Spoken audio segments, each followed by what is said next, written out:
Legislative affairs మినిస్టర్గా 21 సంవత్సరాలు ఉన్నప్పుడు ఎమ్మెల్యేగా పోటీ చేయడానికి 25 సంవత్సరాలు ఉండే.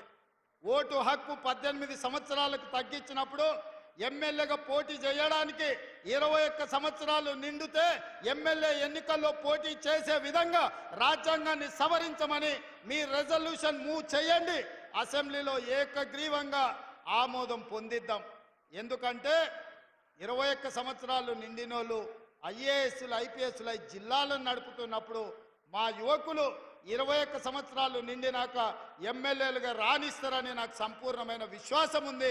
ఇక్కడికి వచ్చిన విద్యార్థులు 21 సంవత్సరాలకే ఎమ్మెల్యే పోటీ చేసే హక్కునివ్వాలని గట్టిగా చప్పట్లతోని శ్రీధర్ బాబు గారికి మీరు విజ్ఞప్తి చేయండి.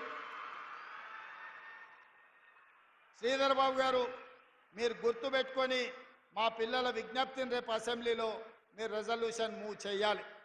ఎందుకంటే ఈ దేశ భవిష్యత్తు యువతీ యువకుల చేతుల్లో ఉంది.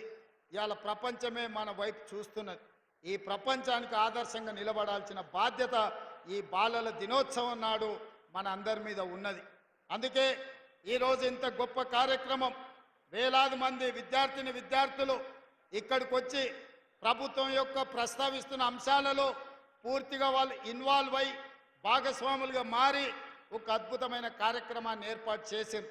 ఈ 11 నెలల్లో నాకు అత్యధిక సంతోషం ఇచ్చిన రోజు ఏదైనా ఉందంటే నవంబర్ 14, 2024 ఎల్బీ స్టేడియంలో ఈ విద్యార్థులను కలుసుకున్నప్పుడు వాళ్ళ చప్పట్లు, వాళ్ళ సంతోషం, వాళ్ళ ముఖంలో కనిపిస్తున్న వెలుగు, వాళ్ళ కళ్ళల్లో చూస్తున్న కాంతి ఈరోజు నాకు సంపూర్ణమైన సంతోషాన్ని, విశ్వాసాన్ని కల్పించింది.